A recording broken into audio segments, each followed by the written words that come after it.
আচ্ছা, আপনি কি ভার্জিন? কেন হঠাৎ এই প্রশ্ন করছেন কেন?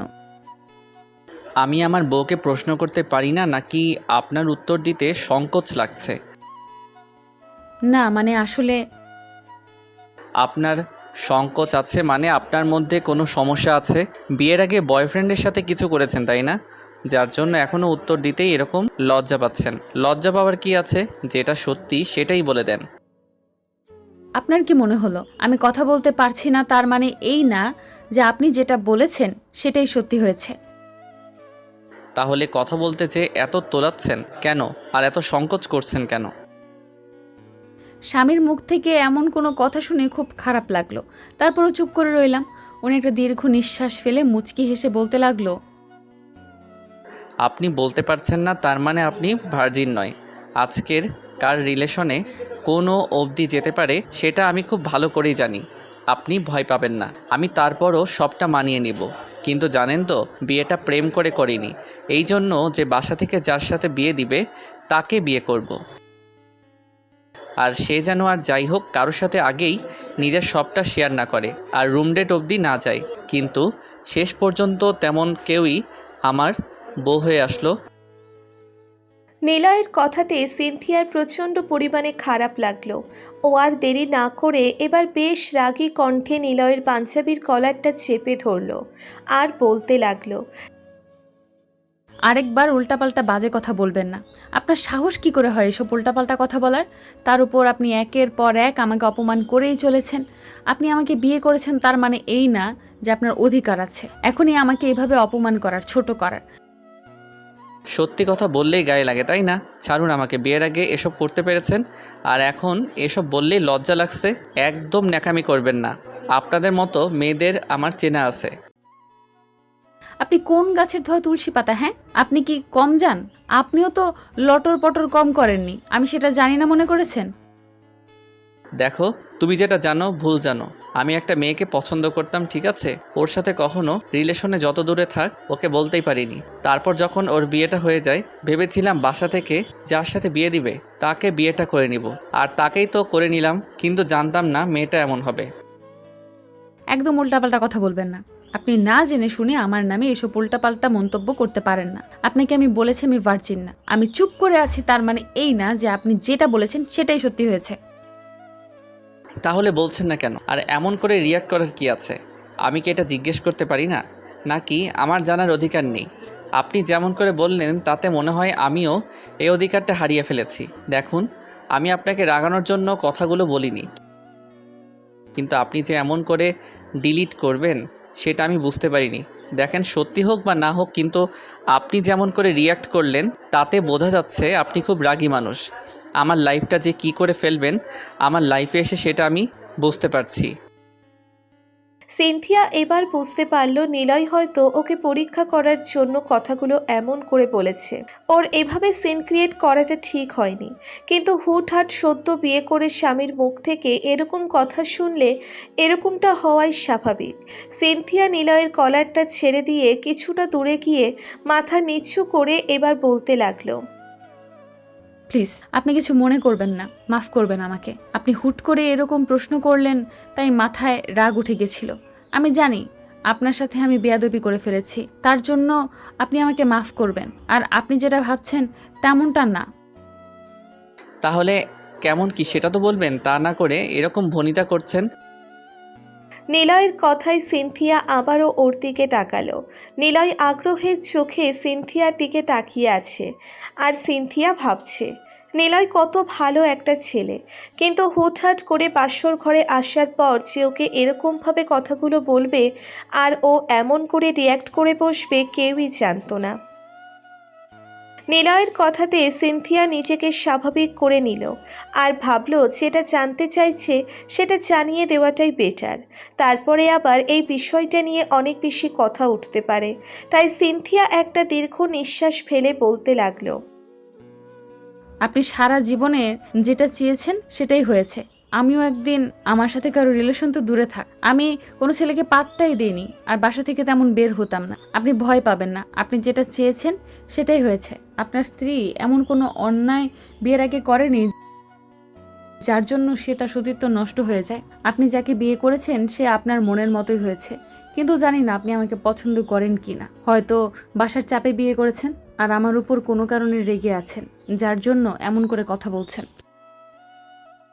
নিজের বউয়ের মুখ থেকে এমন কোনো কথা শুনে খুব বেশি ভালো লাগছে। কি বলবো বুঝে উঠতে পারছি না। খুশিতে নাচতে ইচ্ছে করছে। আমি সারা জীবন চেয়ে এসেছিলাম যেন যাকে বিয়ে করি সে যেন এমনটাই হয়, তার সতীত্বটা যেন আগেই নষ্ট না হয়ে যায়। কারণ আমি আমার বউয়ের হকটা নষ্ট করিনি, তেমনি সেও যেন আমার হকটা নষ্ট না করে। তাই হুটহাট করেই আপনাকে এমন প্রশ্ন করেছি। নিলয় আনন্দে আর নিজেকে আটকে রাখতে পারলাম না। সিনথিয়াকে বুকের সাথে খুব শক্ত করে চেপে ধরলো আর বলতে লাগলো, সরি বউ, আমি তোমাকে এভাবে কষ্ট দিতে চাইনি কিংবা রাগিয়ে দিতে চাইনি। এই কথাটা জিজ্ঞেস করেছিলাম এটাই কারণ যে বিয়ের আগে মানুষের তো এরকম সম্পর্ক থাকতেই পারে, তার উপর তোমার যদি কোনো সম্পর্ক থেকে থাকে কিংবা এমন কিছু লাইফে ঘটে থাকে তাহলে সেটা আমাকে শেয়ার করতে। তাহলে অনেক স্বামী আছে যারা বিয়ের পর এসব জানার পর অনেক বেশি সিন ক্রিয়েট করে আর সম্পর্কটা শেষ করে দিয়ে চলে যায়। বিয়ের আগে তোমার লাইফে কিছু হয়েছে কিনা সেটা জানতে চেয়েছিলাম, তোমাকে পরীক্ষা করার জন্য বাসর ঘরে এসেই এমন প্রশ্ন করলাম। তুমি রাগ করো না প্লিজ, আমি তোমাকে এভাবে কষ্ট দেওয়ার জন্য কথাগুলো বলিনি। ওনার এরকম কথা শুনে ভালো লাগছে, আবার অনেকটা ভয় পেয়ে গেছিলাম। যদি আমি ভার্জিন না হতাম তাহলে হয়তো উনি আমার সাথে কিরূপ আচরণ করতো সেটা জানি না, কিন্তু উনি যে এত ভালো সেটা আমি বুঝতে পারিনি। উনি যেটা বললো তাতে আমার সাহসটা অনেকটাই বেড়ে গেল। আমিও এবার ওনাকে আলতো করে জড়িয়ে ধরে বললাম, আপনি জানেন আমি কতটা ভয় পেয়ে গেছিলাম। আপনি হঠাৎ করে এরকম প্রশ্ন করাতেই আমি ভেবেছিলাম আমি যদি ভার্জিন না হই তাহলে হয়তো আপনি অনেক বেশি রাগ করতেন আমার উপর আর আমাকে বাবার বাসায় রেখে আসতেন। ধুর পাগলি, আব্বু আম্মুর পছন্দ বিয়ে করেছি তাদের পছন্দের মেয়েকে, আর আমি জানতাম তুমি অনেক ভালো একটা মেয়ে, কিন্তু আমার সন্দেহ ছিল এমনটা হয়েছে কি না। আর এখন তো আমাদের বিয়ে হয়েছে, তেমনটা হলেও আমার তোমাকে মেনে নেওয়া ছাড়া কোনো উপায় ছিল না। কেউ কেউ আছে স্বইচ্ছাই করে, আবার কারোর সাথে অনিচ্ছাকৃত হয়ে যায়। তাই বলে কি তাদেরকে এভাবে দূরে ঠেলে দিতে হয়? মানুষ মাত্রই ভুল, মানুষ ভুল করে কখনো কখনো এরকম বাজে কাজ করে ফেলে। তাই বলে যে তাকে অবহেলা করতে হবে, দূরে সরিয়ে দিতে হবে তা কিন্তু নয়। কিন্তু আমার বিশ্বাস ছিল আমি যেহেতু কারো হোক নষ্ট করিনি, কারোর সাথে এরকম বাজে বিহেভ করিনি, তাহলে আমার বউয়ের সাথে কেউ এরকমটা করতে পারে না। তুমি ভয় পেও না পাগলি। জানেন কতটা ভয় পেয়ে গেছিলাম, ভেবেছিলাম আপনি আমাকে কখনোই ভালোবাসবেন না, তার উপর বিয়েটা আপনার মতের বিরুদ্ধে করেছেন, সেজন্য আপনি এসব উল্টাপাল্টা প্রশ্ন আমাকে করছেন। কিন্তু দেখেন আমি না কখনো কারোর সাথে রিলেশনে জড়াইনি, আর বললাম তো কোনো ছেলেকে আশেপাশে আসতে দিতাম না, সবসময় পর্দা করে বের হতাম, তাই তেমন কেউ আমাকে দেখতে পায়নি। আচ্ছা সত্যি কথা বলেন তো, এই বিয়েতে কি আপনার মত ছিল নাকি আপনাকে জোর করে বিয়েটা দেওয়া হয়েছে? বলেন, আপনি আমাকে এরকম প্রশ্ন করলেন। নিলয় বুঝতে পারল যে সিনথিয়া হয়তো ওই ঘটনাটার জন্য অনেকটা ভয় পেয়ে গেছিল, তাই ওকে স্বাভাবিক করার জন্য ছেড়ে দিও। ওর মুখের পাশে হাত দিয়ে তারপর ওর কপালে একটা কিস করে বলতে লাগলো, ধুর পাগলি, তুমি এমন ভাবছো কেন? তাছাড়া আমি কি নিজের সাথে বিয়েটা করিনি? সেটা তোমাকে কে বলল? হ্যাঁ, এটা ঠিক যে আব্বু আম্মু তোমাকে আমার জন্য পছন্দ করেছিল, কিন্তু আমি তোমাকে দেখিনি। কিন্তু যেদিন ছবিতে দেখেছিলাম সেদিন ভেবেছিলাম তোমার সাথে আর কথা বলবো না, একদম বাসরাতে কথা বলবো। তাই তোমাকে সারপ্রাইজ দেওয়ার জন্য এমন করে তোমার থেকে দূরে ছিলাম। আর ভেবেছিলাম যেহেতু বিয়ের আগে কারোর সাথে সম্পর্কে জড়াইনি কিংবা কারোর সাথে তেমন কোনো কথা বলিনি, তাই হবু বউয়ের সাথে কথা বলবো না। যা কথা হবে বাসরাতে কথা হবে। আর আজকে সেটা হয়েছে কেন? তুমি কি অনেক ভয় পেয়েছো? নিলয়ের কথায় সিনথিয়া মাথা নেড়ে সহ্য করতে দিল। তখনই নিলয় ওকে বুকের সাথে আবারও শক্ত করে চেপে ধরল। দুজনেই দুজনকে জড়িয়ে ধরে রাখলো অনেকক্ষণ। সিনথিয়া জানতো না যে ওর বরটা এতটা ভালো হবে, তার উপর ওকে এত বেশি ভালোবাসবে। সিনথিয়া বুঝতে পারছে হুটহাট করে ভালোবাসাটা তো হওয়া সম্ভব না, কিন্তু ওকে ঠিকই একটা সময় অনেক বেশি ভালোবাসবে। আর তাছাড়া নিলয় আগে কখনো কাউকে ভালোবাসতো না, চেয়েছিল নিজের বউকে ভালোবাসতে, তাই সিনথিয়া ওকে নিজের মতো করে ভালোবাসার চেষ্টা করবে। তো আধা ঘন্টা দুজন দুজনকে জড়িয়ে ধরে রাখলো। তখন নিলয়ের মনে হলো যে নতুন জীবনটা শুরু করতে হবে। তাই সিনথিয়া ওকে ছেড়ে দিল। ওর মুখের পাশে হাত রেখে বলতে লাগলো, পাগলি, তুমি গিয়ে অজু করে আসো। আমরা নতুন জীবন শুরু করার আগে সবটা নিয়মমাফিক করব, যেন আমাদের উপর কোনো অশুভ ছায়া না আসে, যেন আমাদের সম্পর্কটা অনেক সুন্দর থাকে। তুমি যেন আমাকে বিশ্বাস করতে পারো, আর আমি যেন তোমাকে সারা জীবন ভালোবেসে বুকে আগলে রাখতে পারি। আর ভবিষ্যতে আমাদের যে প্রজন্ম আসবে তারাও যেন অনেক ভালো হয়, আর ওরা যেন তাদের আম্মুর মতো হয়। ওকে আমি তো চাই তার আব্বুর মতোই যেন হয়। পাগলি, সেটাই হবে। আমরা দুজনেই উপরওয়ালার কাছে তেমনটাই চাইবো। তুমি গিয়ে অজু করে আসো, কেমন? সিনথিয়া গিয়ে অজু করে আসলো। তখন নিলয় আর দেরি না করে দুজনে 2 রাকাত নামাজ পড়ে নিল। তারপর আল্লাহর দরবারে দুহাত তুলে দোয়া করে। সিনথিয়া উঠতেই নিলয় হুটহাট করে ওকে কোলে তুলে নেয়। তারপর ওর গলাটা জড়িয়ে ধরে, চোখটা বন্ধ করে নেয়। নিলয় একটা মুচকি হাসি দিয়ে সিনথিয়ার কপালে একটা কিস করে বলে, ভয় পেও না পাগলি, ভয় পাওয়ার কিছু নেই। আমি তো তোমাকে এখনই কষ্ট দিব না, কিংবা এখনই তোমাকে এমনভাবে নিজের কাছে টেনে নিব না, সেটার জন্য তুমি প্রস্তুত না। আমি জানি বিয়ের রাতে সব মেয়েরা অনেকটা ভয় থাকে। আমি তোমাকে সেই সময়টুকু দিতে চাই, যতটুকু সময় দিলে তুমি আমাকে ভালোবাসতে পারবে। নিলয়ের কথায় সিনথিয়া বারবার মুগ্ধ হয়ে যাচ্ছে। এবারও চোখ খুলে তাকাতে দেখল নিলয় মুচকি মুচকি হাসছে। তখন সিনথিয়া লজ্জা পেয়ে ওর বুকে মুখ লুকালো। নিলয় আর দেরি না করে ওকে নিয়ে বেডে শুইয়ে দিল। তখন সিনথিয়া শুয়ে পড়তেই ও নিচে থেকে এসে নিলয়ের বুকে মাথা রাখল।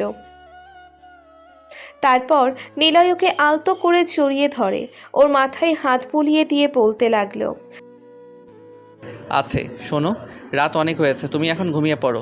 আমি তোমার মাথায় হাত বুলিয়ে দিচ্ছি, কেমন? আর তোমার যা ইচ্ছা আছে কালকে শুনবো। আর আজকে অনেক ধকল গেছে, সেটা আমি খুব ভালো করেই জানি। তুমি সারাদিন কতটা টেনশনের মধ্যে ছিলে আমি জানি। তুমি ভয় পেও না, আমি তোমার মতো করেই তোমাকে ভালোবাসার চেষ্টা করব।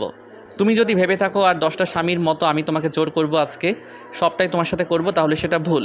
আমি এতদিন যখন তোমার জন্য অপেক্ষা করতে পেরেছি, তাহলে তুমি যতদিন অবধি আমাকে ভালোবাসতে না পারবে ততদিন অবধি আমি তোমার জন্য অপেক্ষা করতে পারবো। সিনথিয়া নিলয়ের কথায় মুগ্ধ হয়ে গেল। এবার ওর মুখটা তুলল আর দেখল সিনথিয়ার চোখে পানি টলমল করছে। তখন নিলয় ওকে বুকের সাথে খুব শক্ত করে চেপে ধরে বলল, এই পাগলি, কী হয়েছে? তুমি কান্না করতেছো কেন বলো আমাকে? আমি অজান্তে তোমাকে কষ্ট দিয়ে ফেলেছি, তাই না? তখনকার কথার জন্য তুমি অনেক রাগ করে আছো। দেখো প্লিজ, রাগ করো না। আমি তো কথাগুলো তেমনভাবে বলতে চাইনি, কিন্তু তোমাকে পরীক্ষা করার জন্য বলেছিলাম। তার জন্য যে তুমি এত কষ্ট পাবে সেটা আমি জানতাম না। প্লিজ কান্না করো না। কেউ কাউকে না দেখেই হুটহাট করে প্রথমবার বউ হওয়া, তুই এত বেশি ভালোবাসতে পারে, তার প্রতি এত ভালোবাসাটা ফুটিয়ে তুলতে পারে, আপনি আমার লাইফে না আসলে সেটা বুঝতে পারতাম না। এখন বুঝতে পারছি যে হুটহাট করে অ্যারেঞ্জ ম্যারেজ করলেও তাকে ভালোবাসা যায়। আর আজকে আপনার কথাতেই আমি আপনার প্রেমে পড়ে গেছি। হয়তো আপনার মতো করে ভালোবাসতে অনেক বেশি সময় লাগবে, কিন্তু আমি আপনাকে অনেক বেশি ভালোবেসে ফেলেছি, জানেন তো। কথাটা বোঝাতে হয়তো পারবো না, কিন্তু আমার মনে হচ্ছে আপনাকে একটু সময়ের মধ্যেই ভালোবেসে ফেলেছি। তাহলে আর কি, আমিও চেষ্টা করব তোমাকে ভালোবাসার। কিন্তু শোনো, আমি জানি তুমি কতটা ভয় পেয়ে গেছিলে তখন, আর তুমি আমার ওই কথাটি অনেক কষ্ট পেয়েছো, তাই না? আরে বাবা না, আমি বুঝতে পারলাম ওইটা আপনি আমাকে পরীক্ষা করার জন্য বলেছেন। আর আপনার জানার অধিকার ছিল আমি ভার্জিন কিনা। প্রত্যেকটা মেয়েরই উচিত তার স্বামীর জন্য তার সব ভালোবাসাটাকে জমিয়ে রাখা, নিজেকে ধরে রাখার। কিন্তু আমি তো আপনার কথাটি বুঝতে পেরেছি। মেয়েরা কারোর মায়ায় পড়ে, মিথ্যের ভালোবাসায় পড়ে হুটহাট করে তার সবটা দিয়ে দিতেও দুবার ভাববে না। তাই হয়তো আপনি আমাকে এমন করে বলেছেন। আমি কষ্ট পাইনি, জানেন তো। আর আপনার কথায় মুগ্ধ হয়েছি। আপনি সব সময় আমাকে এমন করে ভালোবাসবেন। তাহলে এইভাবে কান্না করতেছো কেন? আরে বাবা, খুশিতে চোখে জল চলে আসছে। আপনি কি খুশির কান্নাটাও বুঝতে পারেন না? আর কোনটা আনন্দের কান্না সেটা বোঝার চেষ্টাই করতেছেন না। আপনি বুঝতেছেন আমি নাকি কষ্ট পেয়েছি। আমি একটুও কষ্ট পাইনি, কিন্তু আপনার কথাতে ভয় পেয়ে গেছিলাম। দেখেন, আমি সত্যিই কষ্ট পাইনি।